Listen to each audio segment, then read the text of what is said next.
Salut les gars, bienvenue dans une nouvelle vidéo. Comme vous l'aurez vu, on va faire une vidéo qui change un peu d'habitude parce qu'au début je fais pas des vidéos humour année 2010 et tout, mais bon, demain toute bonne chose à une faire, il faut que je sache aussi renouveler le contenu de la chaîne. Il y a un truc que j'adore regarder sur YouTube, c'est les mystères, c'est genre les affaires de disparition, etc. Oui, c'est pas du tout les trucs très youhou, non pas du tout, mais j'adore les trucs comme ça, pour apprendre davantage sur des choses qu'on n'est pas forcément au courant. Et aujourd'hui, je retrouve pour parler d'une vidéo que j'ai pas beaucoup vue sur YouTube qui parle de la disparition d'un Boeing, donc un avion.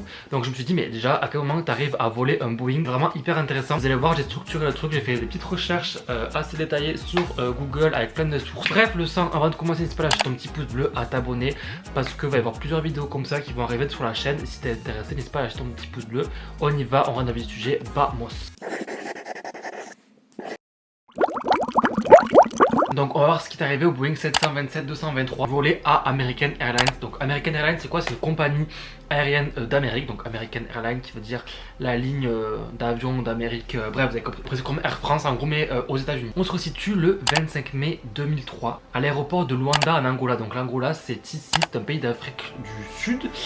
Voilà, qui est bordé par l'océan Atlantique. Voilà. Et ce jour-là, en fin de journée, un avion a été volé. Donc c'est le mystère qu'on va essayer de comprendre, un mystère qui est non résolu, mais il y a plusieurs théories qui peuvent donner des pistes sur le sujet. Donc déjà la question c'est comment tu fais pour voler un avion concrètement dans un aéroport international, parce que c'est pas le petit aéroport du coin qu'ils ont pris, c'est l'aéroport de la capitale. L'Angola est un pays de 33 millions d'habitants et Luanda a quasiment 9 millions d'habitants. Donc c'est quand même un gros aéroport, c'est pas le petit aéroport du coin de Toulouse ou de Brest quoi, voilà, vous avez compris quoi. Où est passé ce fameux Boeing 727-223? Donc de base, l'avion, avant qu'il ait été volé, c'était un vieil avion de la compagnie American Airlines qui a volé pendant plus de 25 ans et c'est très vieux pour un avion. Donc un avion peut voler, d'après ce que j'ai trouvé comme source, entre 25 et 30 ans. Donc là, il était quasiment à sa fin de vie. Et il est resté du coup pendant 14 mois, donc 1 an et 2 mois.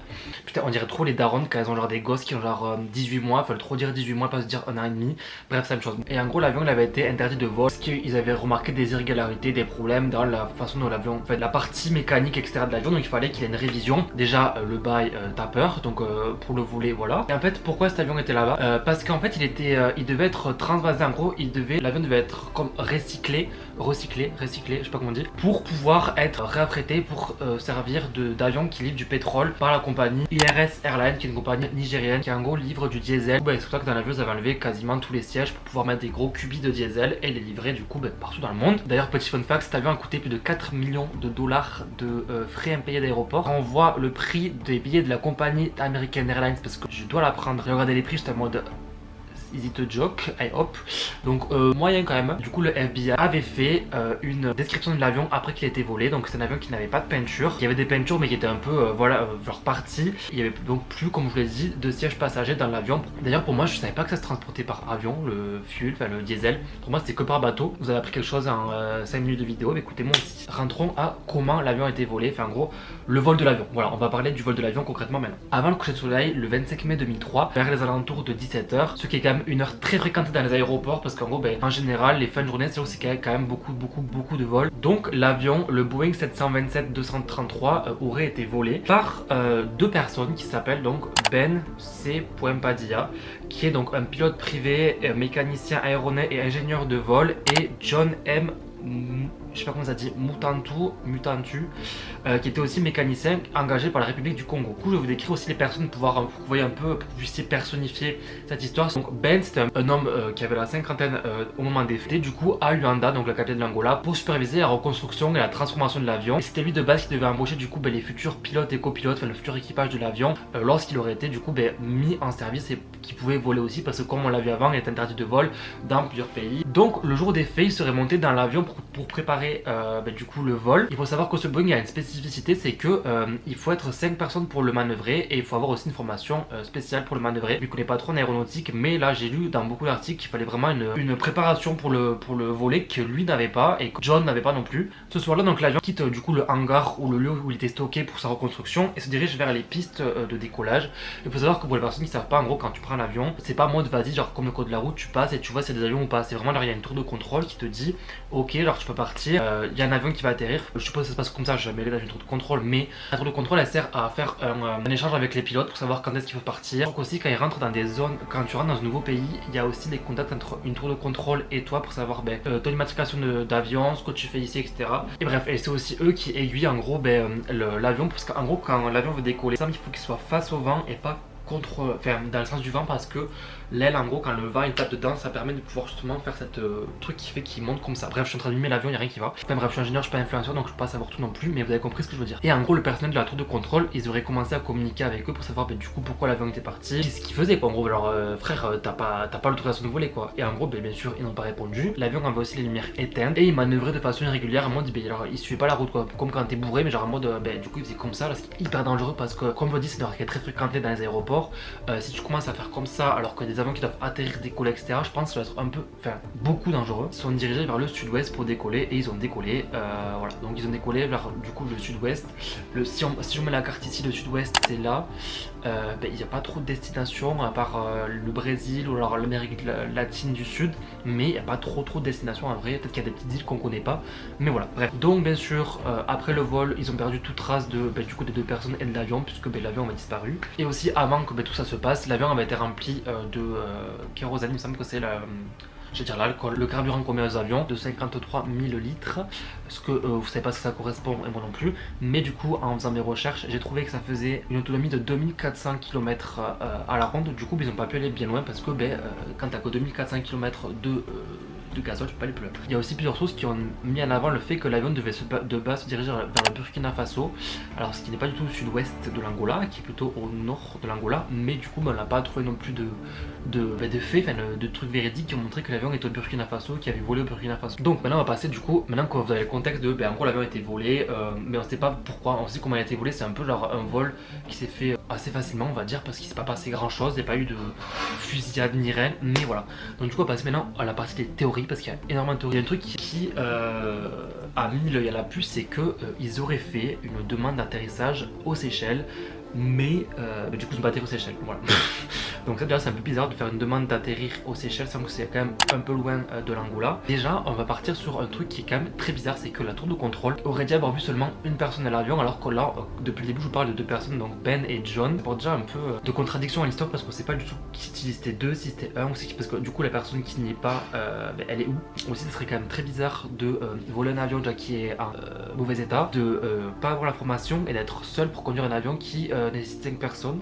Après c'est très facile de rentrer dans un avion, de se cacher sans forcément se faire voir, donc ça bon pour le moment c'est pas une théorie, mais ça c'est un fait qu'on savait pas. Donc du coup on va faire la théorie, parce que du coup il y a la famille qui a parlé de Ben, du coup qu'on a eu quelques qui pensaient eux, ce qu'ils avaient aussi parlé avec Ben avant, donc on va rentrer un peu plus dans le vif du sujet. Donc déjà sa famille elle a passé directement à un attentat terroriste, et c'est ce que c'est vraiment la théorie principale que j'ai vu beaucoup sur internet, où en gros Ben aurait été du coup retenu dans l'avion, ou aurait été du coup comment on dit, enlevé, enfin on serait servi de lui en gros pour du coup voler l'avion et le déposer dans un pays d'Afrique, le déposer en Afrique dans une zone du coup qu'on ne connaît pas. La sœur de Ben, elle a dit en 2004, le journal Sun Sentinel, qu'elle pense fondamentalement que Ben aurait volé l'avion pour une menace terroriste ou pas, et qu'il serait écrasé dans un endroit en Afrique, et que du coup n'aurait pas retrouvé du coup des débris de l'avion, parce que quand même l'Afrique c'est grand. Et la théorie elle aurait été validée par le président de l'Aerospace Sales Leasing qui s'appelle Maury Joseph, et il pense du coup à un attentat terroriste, que Ben n'aurait pas l'intestin judiciaire et qu'il comprenait pas pourquoi Ben aurait volé l'avion.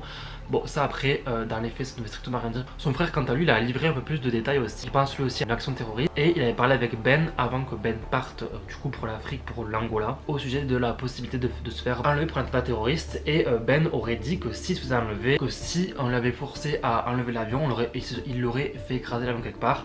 Du coup il pense que son frère est soit mort, soit retenu quelque part dans le monde, en Afrique, on ne sait pas où. Maintenant on va parler de la théorie des États-Unis. Donc les États-Unis auraient fait des recherches pendant plusieurs semaines dans les pays aux alentours, sans bien sûr trouver de nouvelles de l'avion, ni de débris, ni d'impact de crash, ni d'impact dans la mer, etc. Bref, sans rien trouver. Avec aussi l'aide des autorités nigériennes, parce que du coup l'avion devait partir à eux aussi, donc du coup eux ils sont impliqués aussi dans l'affaire. Quand même bizarre, c'est que si l'avion s'était écrasé dans la mer, on aurait quand même retrouvé des débris, parce que j'ai vu dans plusieurs articles que ils trouvent ça bizarre qu'au bout de 20 ans après, on a trouvé quand même zéro trace de l'avion, des débris, quand même beaucoup de technologie, même si à l'époque c'était moins développé la technologie, mais il y avait quand même des satellites à l'époque, il y avait quand même des images de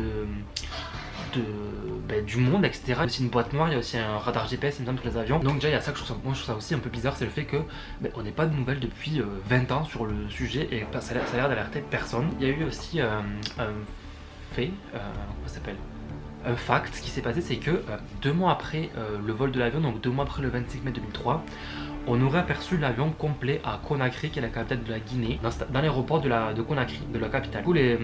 Du coup, bien sûr, les États-Unis et tout le monde a vérifié l'avion, et les États-Unis ont rejeté du coup l'hypothèse que ce soit l'avion de American Airlines qui soit là-bas. L'avion a été recherché dans plusieurs pays, tels que le Sri Lanka, tels que les Seychelles, dans plusieurs pays. Il aurait aussi été vu en Papouasie-Nouvelle-Guinée, mais pareil, c'était pas encore l'avion. Ça, c'est quand même bizarre de se dire quand même que tu vois un avion qui est sans peinture, sans siège, avec des cubiques de diesel, immatriculés, et tu te dis, je n'arrive pas à comprendre comment tu peux voir un avion qui ressemble à un avion volé, mais que c'est pas l'avion, sachant que genre l'avion volé est quand même défraîchi, et quand même du coup atypique. C'est ça que j'arrive à comprendre, c'est comment ça se fait, voilà, comment ça se fait concrètement que tu puisses ne voir un avion qui soit pas l'avion que tu cherches de base. Déjà de base, tout perdre un avion c'est quand même très compliqué, mais bon bref. Et du coup pour les États-Unis, la théorie c'est que Joseph Maury, en gros, qui était propriétaire de l'avion, aurait volé cet avion. Donc les États-Unis ils ont fait une recherche sur du coup les personnes qui étaient impliquées dans l'affaire, et ils auraient vu que avait une société qui avait commis des fraudes et du coup ils pensent que le vol a été soit une escroquerie financière, assurance ou d'un différend commercial avec du coup d'autres partenaires. Pour eux ils disent qu'aussi si l'avion va atterrir quelque part ça serait dans un petit aéroport, ce qui est totalement logique.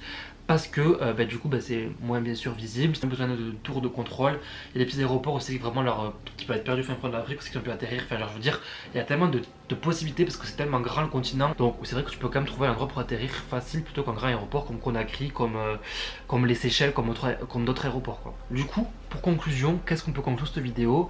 C'est que du coup la menace terroriste a été mise de côté sans aucune raison en fait, on sait pas, genre les États-Unis ont dit au final, le FBI il a dit non, genre c'est pas ça. Mais du coup on n'a pas plus de nouvelles de plus sur l'affaire, on sait pas non plus sont devenus les gens qui sont dans l'avion. En fait on sait rien, concrètement on sait rien, c'est un mystère qui est mystère toujours, et je trouve ça hyper chelou qu'on n'ait pas de nouvelles de ça 20 ans après et que ça ait un peu été écarté genre. Et du coup le FBI aurait clos le dossier en 2005 et aurait dit qu'il n'y avait pas de suite au dossier. Voilà, donc je sais pas ce que vous avez pensé de la vidéo, je sais pas sur quelle théorie vous vous penchez le plus, si vous avez vous-même des théories aussi, mais n'hésitez pas à dire en commentaire, mais en tout cas je ne sais toujours pas. Enfin, genre, pour moi c'est un peu un mystère parce que je me dis, voilà, ça fait toujours la même chose, mais genre je n'arrive pas à comprendre comment déjà tu peux voler un avion, comment tu peux voler un avion dans un aéroport international qui est hyper fréquenté sans te faire suivre par d'autres avions, comment tu peux disparaître comme ça sans qu'il y ait de débris, de géolocalisation, de traces de tout de toi, alors qu'on est 20 ans après. Je sais pas, moi il y a plein de trucs qui me posent un point d'interrogation, mais je pense que beaucoup de personnes, notamment les familles des victimes malheureusement. Donc voilà, donc j'espère que cette vidéo vous aura plu. Voilà, ça change un peu de ce que j'ai d'habitude. N'hésitez pas bien sûr à vous abonner à la chaîne YouTube, et on se retrouve du coup dimanche prochain pour une vidéo de ce style. Bisous les seins.